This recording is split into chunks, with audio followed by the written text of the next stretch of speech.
Analicemos la sección titulada El misterioso número 5 en Daniel capítulo 5. La palabra en inglés death, que se traduce como muerte, está formado por 5 letras. Contémoslo.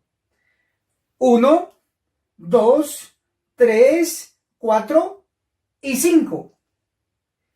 Génesis capítulo 5, versículo 5, nos registra la muerte de Adán. Queda establecido que el número 5 se conecta con la muerte. Daniel capítulo 5, el verso 30. El número 30 es el resultado de 6 veces 5. Es decir, 6 por 5 igual 30. El 6 en Babilonia era muy utilizada porque el imperio utilizaba el sistema sexagesimal basado en el número 60. Daniel capítulo 5, el verso 30 es 6 veces 5.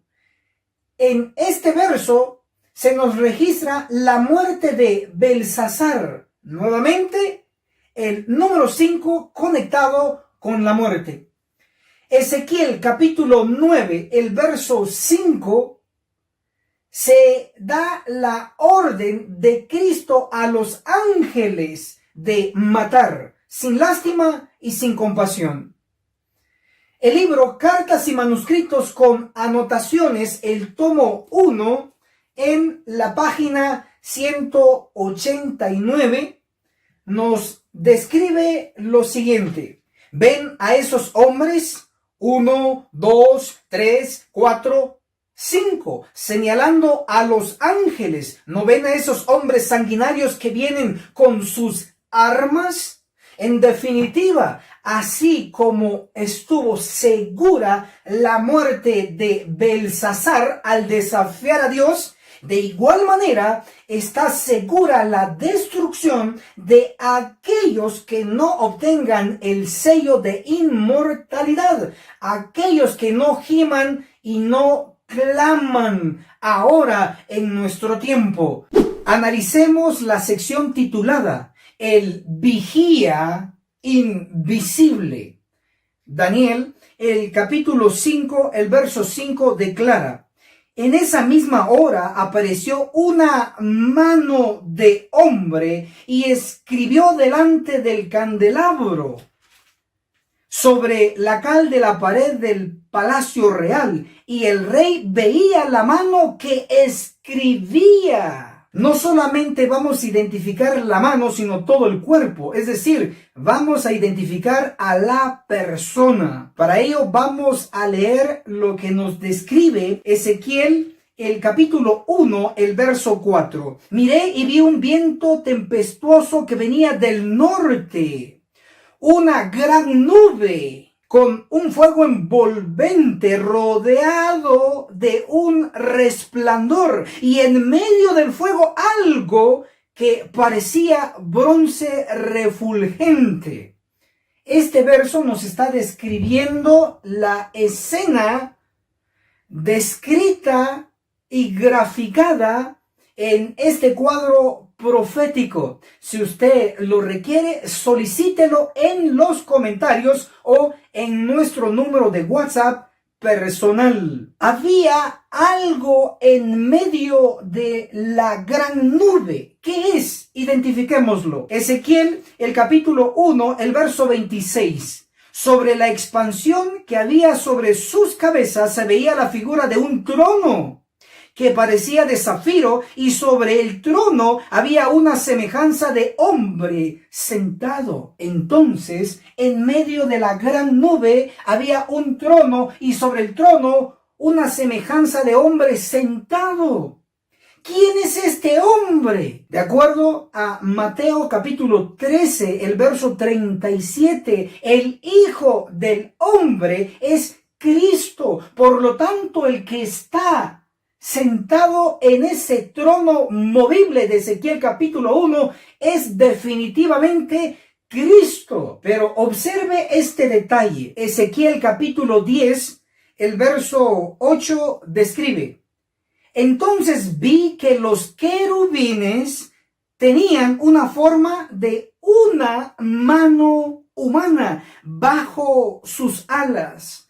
Al leer Ezequiel capítulo 1 en conexión con Ezequiel capítulo 10, encontramos la descripción total de este carro de Dios.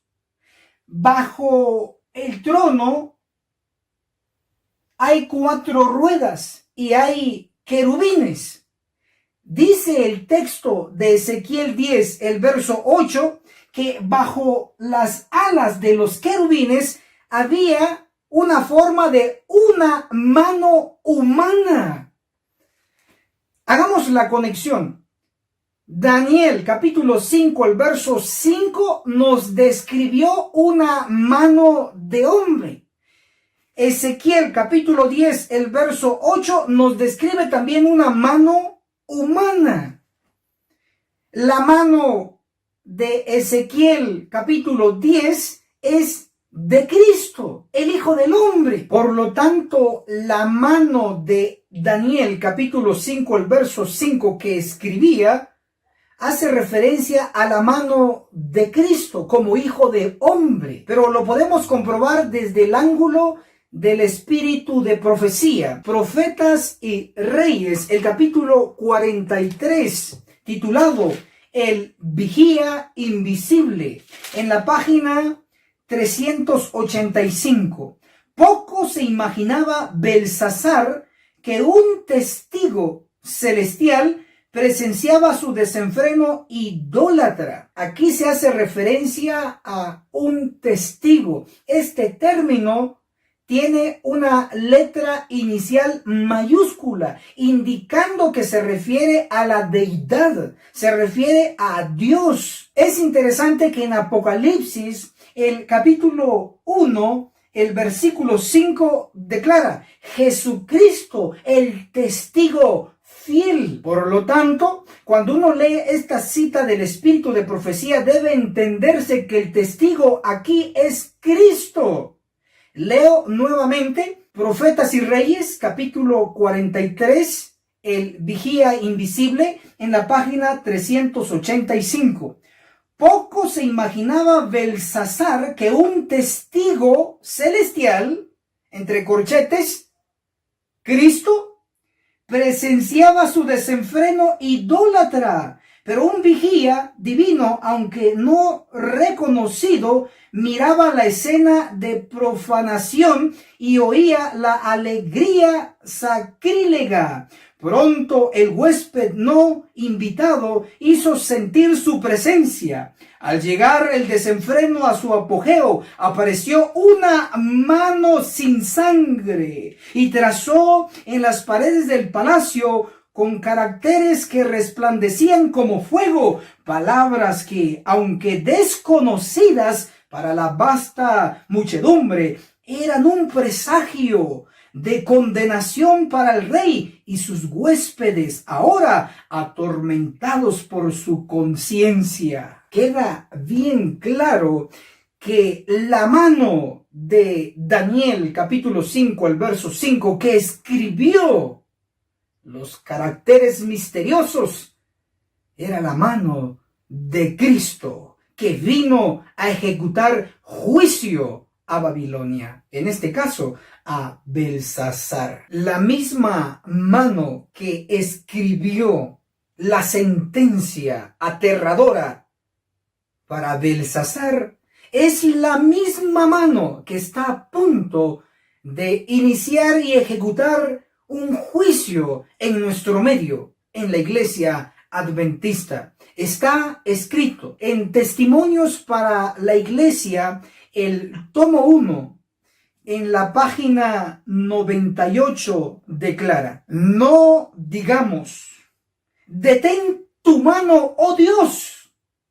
La iglesia debe ser purificada y eso sucederá. Hay algunas personas que no quieren que se predique lo que está a punto de ocurrir. En este caso, es la ejecución, la destrucción registrada en Ezequiel capítulo 9.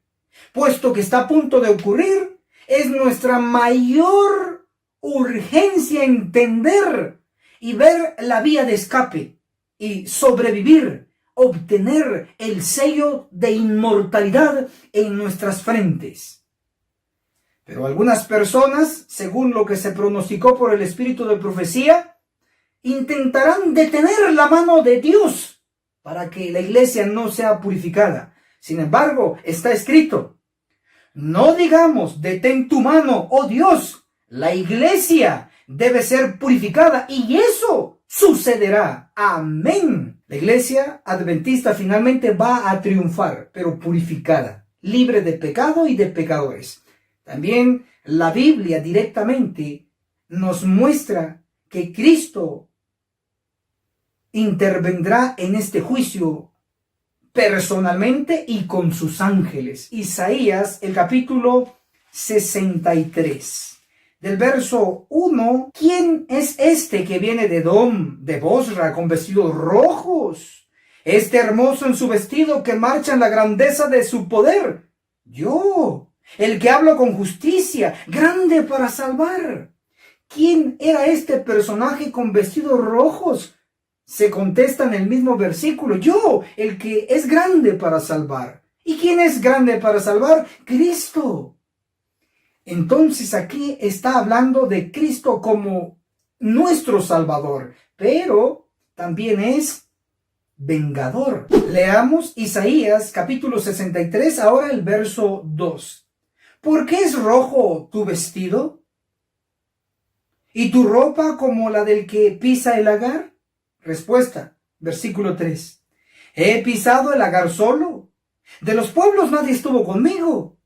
Los pisé con mi ira, los hollé con mi furor, y su sangre salpicó mi vestido y manchó mi ropa. Esto es una profecía que está a punto de cumplirse. Obsérvese que las vestiduras de Cristo en esta profecía son rojas. Y se le pregunta: ¿y por qué son rojos tus vestidos? Y él responde: porque la sangre salpicó mis vestidos. Entonces la razón de la vestidura roja de Cristo no es un tinte normal, sino que es la sangre salpicada de aquellos que van a morir y no obtendrán el sello. Así como Belsasar no creía nunca que iba a ser eliminado, pero fue eliminado y siguió en su pecado. De igual manera, hoy hay muchos miembros de iglesia que por creerse ser parte del pueblo de Dios, piensan estar ya salvados. Sin embargo, eso no es así todavía. Tienen que gemir y clamar para obtener el sello y sobrevivir a este juicio inminente. Y que la sangre nuestra no salpique el vestido blanco puro de Cristo. Leamos lo que el espíritu de profecía dice sobre lo que la mano de Cristo va a empuñar muy próximo. Testimonios para la iglesia, el tomo 1, en la página 175 declara: y vi que el Señor le estaba sacando filo a su espada en el cielo para cegarlos. Ojalá que toda persona que profesa tibiamente su creencia pudiese comprender la obra de limpieza que Dios está por realizar entre su pueblo profeso. La profetisa Elena de White vio a Cristo mismo en el cielo sacándole filo a su espada para cortar a aquellos que profesan ser parte del pueblo de Dios y no viven en santidad. Aquellos que, en lugar de gemir y clamar contra las abominaciones que se hacen en la iglesia, son los que están cometiendo las abominaciones en nuestro medio. La profecía lo dice claramente: la mano de Cristo será utilizada directamente en la ejecución del juicio de los vivos, también a través de los ángeles, como lo marcan y describen los profetas. Hoy podemos aún nosotros ser parte de los sobrevivientes. Debiésemos ser expertos en el tópico del juicio de los vivos y ver una vía de escape y sobrevivir. En este caso, Ezequiel capítulo 9 nos describe la solución en el versículo 3 y el verso 4.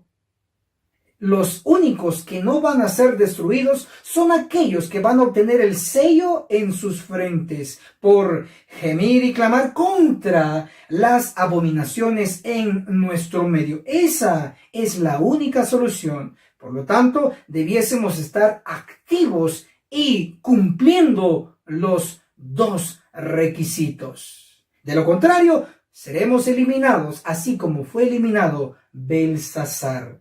Que Dios nos ayude. Analicemos la sección titulada Las 4 palabras de juicio. No fueron escritas en arameo como muchos teólogos modernos enseñan.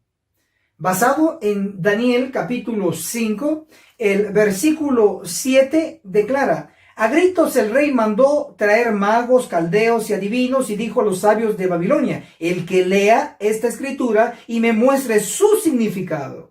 Pidió 2 cosas: leer y mostrar su significado, en este caso su interpretación. Y eso se corrobora en Daniel capítulo 5, el verso 8. Entonces entraron todos los sabios del rey, pero ninguno pudo leer la escritura ni mostrar al rey su interpretación. Entonces el rey Belsasar pidió 2 cosas. Número 1, leer la escritura. Número 2, interpretar esa escritura. El hecho de que nadie de los sabios pudo leer la escritura implica que no era en arameo, fue en otra lengua, pero no en arameo. Eso se puede comparar también con lo sucedido en Daniel capítulo 2. Nabucodonosor tuvo un sueño y no se recordaba.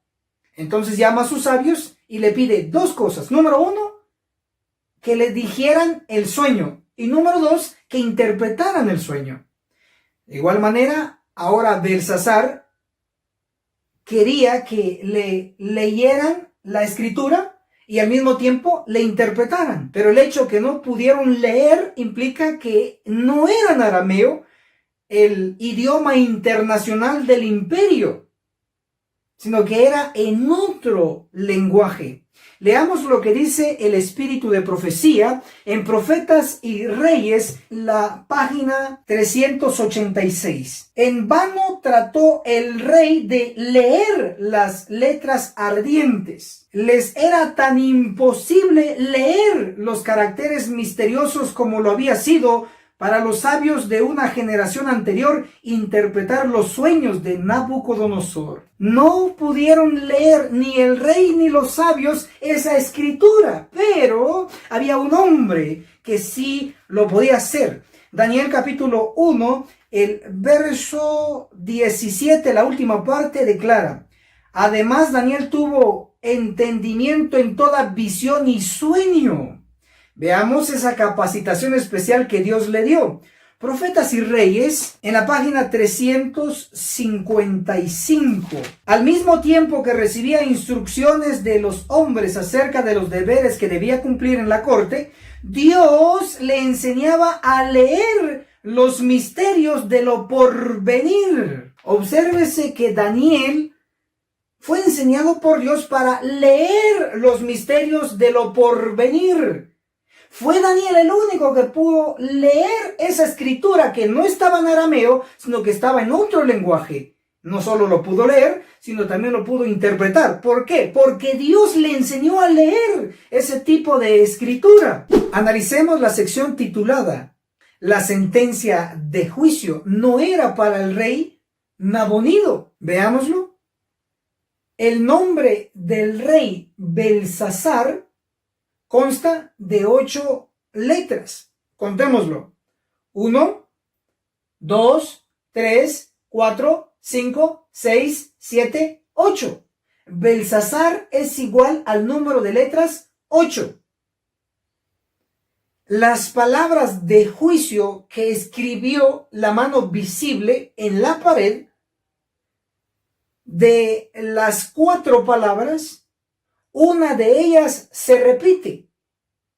Eso se puede comprobar en Daniel capítulo 5, el verso 25, donde dice, Mene, Mene. Nada es casualidad en la palabra de Dios. Todo tiene sentido y perfección, encaje.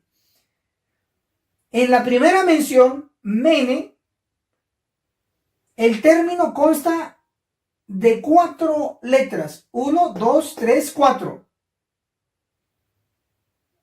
Mene es igual a el número de letras 4. La segunda mención, también tenemos 4 letras. Por lo tanto, Mene en número de letras es igual a 4. Pero como se mencionó 2 veces, entonces sumemos. 4 más 4 igual 8. La conexión entre el rey Belsasar y la sentencia de Dios es el 8 con el 8. Es decir, la sentencia que apareció en las 4 palabras en la pared no era para el rey Nabonido, sino que era para el rey Belsasar. Belsasar no era el rey número 1 del imperio de Babilonia, era el número 2. De acuerdo a los historiadores, el rey número 1 en el imperio de Babilonia era Nabonido. Pero cuando llegan los medos y los persas a sitiar la ciudad de Babilonia, el rey que estaba allí era Belsasar. Y Nabonido estaba en Borsipa, un lugar cercano a Babilonia. Lo interesante es también notar que Belsasar, al ver las 4 palabras de juicio en la pared, y al no poder leerlo él ni sus sabios, llama a Daniel y le ofrece, si le lee la escritura y le interpreta, ser el señor de todo el imperio, el número 3. Y eso se puede leer en Daniel capítulo 5, el verso 29, la última parte. Y pregonaron que él era el tercer señor en el reino. Hicieron de Daniel un rey número 3 en todo el imperio de Babilonia, aunque por unas pocas horas.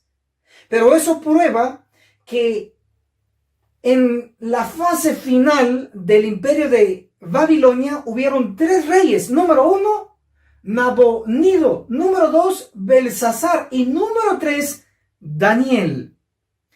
El número que ocupa Belsasar es el 2. Y es interesante que la palabra Mene se menciona 2 veces. Por lo tanto, tenemos otra conexión de que el juicio, la sentencia divina no era para Nabonido, sino que era para Belsasar. Y se ejecutó al pie de la letra. Analicemos la sección titulada El conteo de Dios. Daniel, el capítulo 5, el verso 26 declara: la interpretación es: Mene, contó Dios tu reino y le dio fin. Dios cuenta o numera los reinos. En el caso de Babilonia está representada y graficada en Daniel capítulo 7, el verso 4, bajo la figura de un león con 2 alas. Las alas siempre van por pares. Lo interesante aquí es que Babilonia no fue el primer imperio en este mundo, fue el segundo. Y eso se prueba con la siguiente definición basado en Génesis capítulo 6, donde se nos describe el diluvio. Antes del diluvio hubo un mundo llamado el mundo antidiluviano. Ese fue el primer reino. Pero después del diluvio viene en existencia Babilonia, siendo entonces Babilonia el segundo reino. ¿Y cómo se prueba? Porque tiene 2 alas. Pero esto no es asunto del azar, sino que es un asunto de perfección, porque en Daniel capítulo 7, el verso 5, nos menciona a un oso, y ese oso, representando a los medos y a los persas, tiene en su boca 3 costillas, implicando que es el tercer reino, contando el reino antes del diluvio. Pero todavía tenemos un elemento más que prueba lo que estamos diciendo. En Daniel capítulo 7, el verso 6 nos menciona a una bestia como leopardo con 4 cabezas y 4 alas. Esta bestia representa a Grecia, que Grecia fue el 4.º reino, contando el reino antes del diluvio.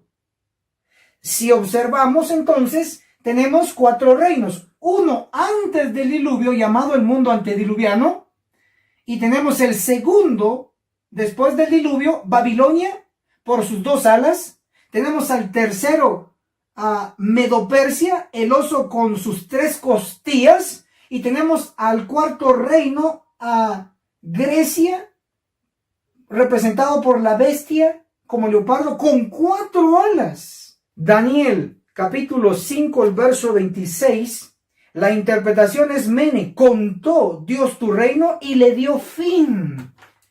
Claro, 1, 2. Dios contó a Babilonia como el número 2, pero lo quitó del escenario, por decirlo así, en la siguiente frase. Daniel, capítulo 7, el verso 4. La primera era como un león y tenía alas de águila. Mientras yo miraba, sus alas fueron arrancadas. Cuando las alas fueron arrancadas, Dios lo quitó del escenario al imperio de Babilonia y en su lugar colocó al tercer reino, a los medos y a los persas, con sus 3 costillas. Esto es perfección. Analicemos la sección titulada La decodificación de los 62 años de Darío.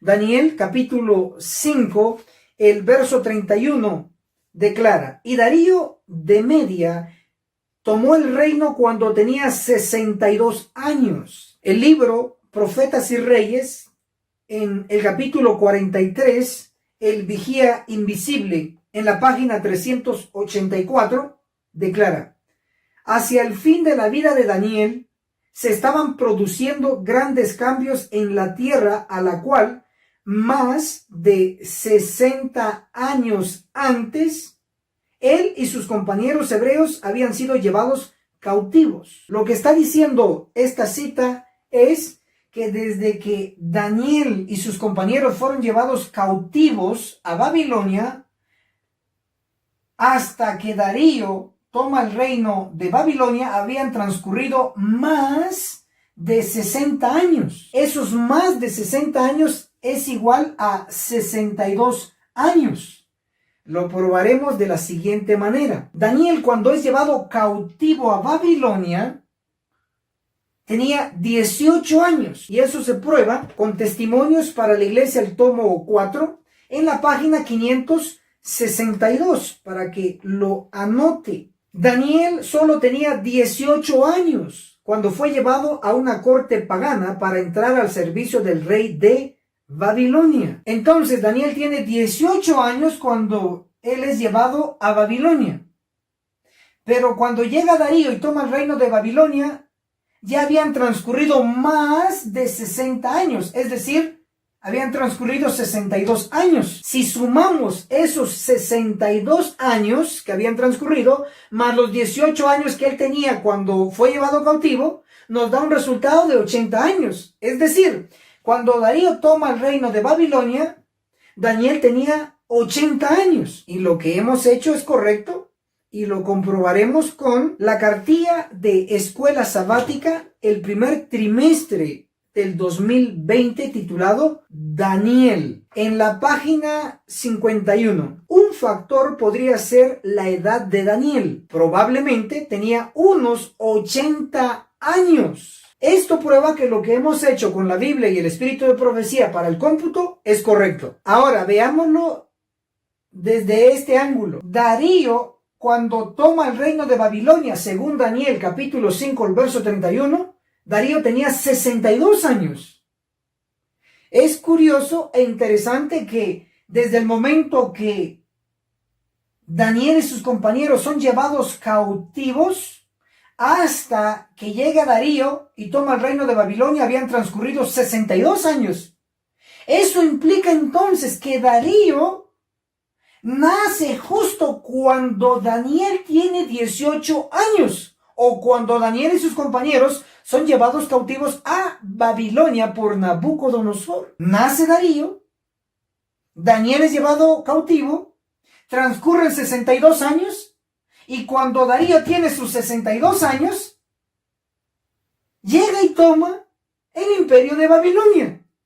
Termina el imperio de Babilonia y entra en funcionamiento el imperio de los medos y los persas. Esto prueba que Dios tiene el control perfecto, exacto de los tiempos y de los personajes que tienen y tendrán un papel predominante en la historia de este mundo, especialmente en la historia de su iglesia, en este caso, la Iglesia Adventista del Séptimo Día. No es casualidad que el ministro, su servidor, Enoc Martín, esté hoy tocando este tópico para usted.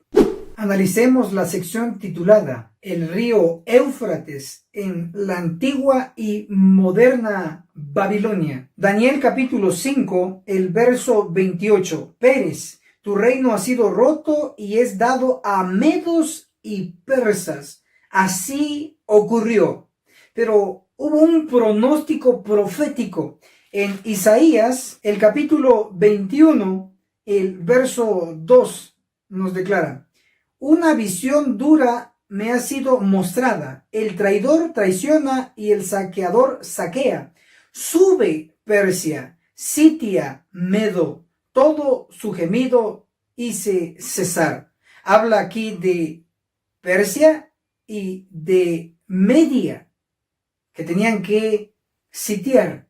Pero veamos un dato más. Isaías capítulo 21, el verso 9. Cayó Babilonia y todos los ídolos de sus dioses se quedaron quebrados en tierra. Es obvio que en Isaías capítulo 21 se pronostica la caída de Babilonia. Pero hay un dato que llama mucha la atención. Isaías capítulo 21, el verso 4. Se pasmó mi corazón, el horror me ha intimidado, la noche que ansiaba se me volvió en espanto. Se pronostica que la caída de Babilonia iba a ser en una noche.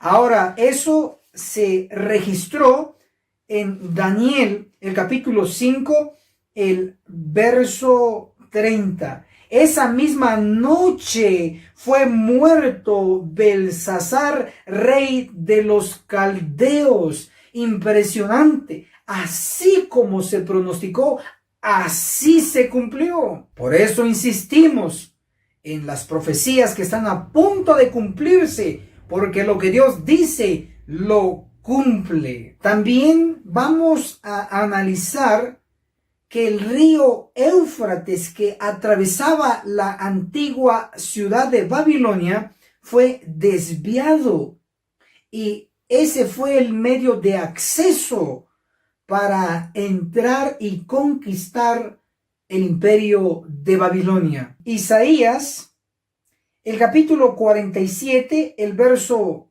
11, hablando de Babilonia, voy a leerlo, pero en la versión antigua, dice: por tanto, vendrá sobre ti mal que no sabrás ni de dónde vino. Caerá sobre ti quebrantamiento, el cual no podrás remediar, y destrucción que no sabrás vendrá de repente sobre ti. Babilonia recibió un daño, pero no supo de dónde vino. Pero nosotros hoy sabemos que fue a través de desviar el río Éufrates. y ahí recibió el daño. El profeta Jeremías, en el capítulo 50, el verso 24, nos dice: te puse lazos y caíste presa, oh Babilonia, y tú no lo supiste. Claro, el desvío, la estrategia militar que utilizó Ciro y Darío para conquistar Babilonia, no lo supo ni Belsasar, ninguno de sus ejércitos. La historia marca este medio estratégico que se usó en la conquista de Babilonia, pero también el espíritu de profecía lo reafirma. El libro Profetas y Reyes, el capítulo 43, en la página 390. Aún mientras él y sus nobles bebían de los vasos sagrados del Eterno y alababan a sus dioses de plata y de oro, los medos y persas, habiendo desviado el curso del Éufrates, penetraban en el corazón de la ciudad desprevenida. Sí, se desvió el río Éufrates y fue el medio de la tragedia de Babilonia. Así ocurrió en el Tipo. El río Éufrates se desvió y se secó el cauce o el camino del río, y así cayó Babilonia. En el antitipo, según Apocalipsis capítulo 16, el versículo 12 nos declara: el sexto ángel derramó su copa sobre el gran río Éufrates, y su agua se secó para preparar el camino para los reyes que vienen del oriente. Así como ocurrió en el tipo, así ocurrirá en el antitipo. Dios utiliza la tipología. Analicemos la sección titulada Belsasar y el Papa Pío VI en tipo y antitipo. Belsasar y el Papa Pío VI hicieron algo en común que sobresale, y es que ambos combinaron lo político y lo religioso. Belsasar, al ser rey y al pedir los vasos del templo y adorar a sus ídolos, hizo una combinación entre lo político y lo religioso. De igual manera, el Papa Pío VI combinó lo civil con lo religioso. Analicemos estos tres puntos. Belsasar desafió a Dios, y eso está registrado en Daniel capítulo 5 del 1 al 4, cuando pidió los vasos del templo y los utilizó con sus concubinas y en la idolatría pagana. El Papa Pío VI, en el antitipo, desafió a Dios, y eso está registrado en Daniel 7:25, y hablará palabras contra el Altísimo. Número 2. Belsasar, con su muerte se terminó la cautividad del pueblo, porque cuando llega Darío, luego Ciro, y Ciro decreta libertad al pueblo para que regresen a Jerusalén. En el antitipo, el Papa Pío VI, con su muerte se terminó la cautividad del pueblo. Debo recordarles que Apocalipsis capítulo 12, el verso 6, habla de los 1260 días o años, que en Daniel 7:25 se registra como tiempo, 2 tiempos y medio tiempo. Es decir, cada tiempo equivale a un año. Entonces tenemos 3 años y medio.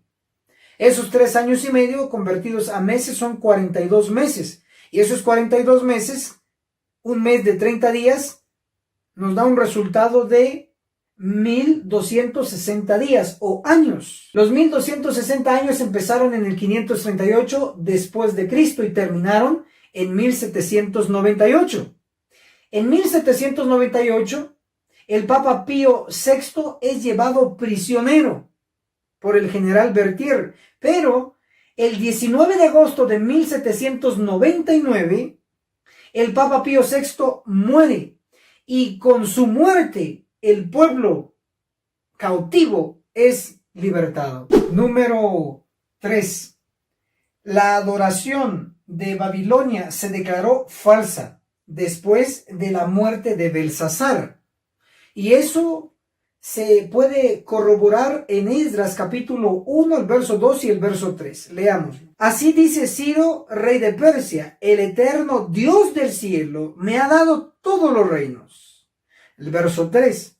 El que de entre vosotros pertenezca a su pueblo, sea Dios con él y suba a Jerusalén. Cuando Ciro reconoce que el Dios del cielo le dio todos los reinos, está diciendo automáticamente que la adoración en Babilonia es falsa, incluido su dios Marduk, totalmente falso. Eso ocurrió en el tipo. En el antitipo, la adoración de Babilonia se declaró falsa. Y eso ocurrió después de la muerte del Papa Pío VI. Dicho papa murió el 19 de agosto de 1799. Después de 1799 se declara que la adoración de Babilonia es falsa, y lo hizo el pueblo adventista del séptimo día con el mensaje del segundo ángel registrado en Apocalipsis 14:8, que dice: ha caído la gran Babilonia. La iglesia adventista del séptimo día tiene un papel principal y especial en estos últimos días. La iglesia es un movimiento que Dios ha levantado con un propósito, y es proclamar el triple mensaje angélico, incluido la caída de Babilonia, de todas las iglesias protestantes que han rechazado la verdad de la santa ley de Dios, que han rechazado la verdad del santo sábado. Tenemos una misión que cumplir juntos. Podemos ser parte de aquella compañía selecta de la iglesia purificada, los siervos de Dios, dando el fuerte pregón en todas las naciones, y finalmente entrará su fase final, Babilonia, porque caerá con la real verdad presente.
Agencia Misionera AMI te regala una doctrina completa con los siguientes 3 cursos.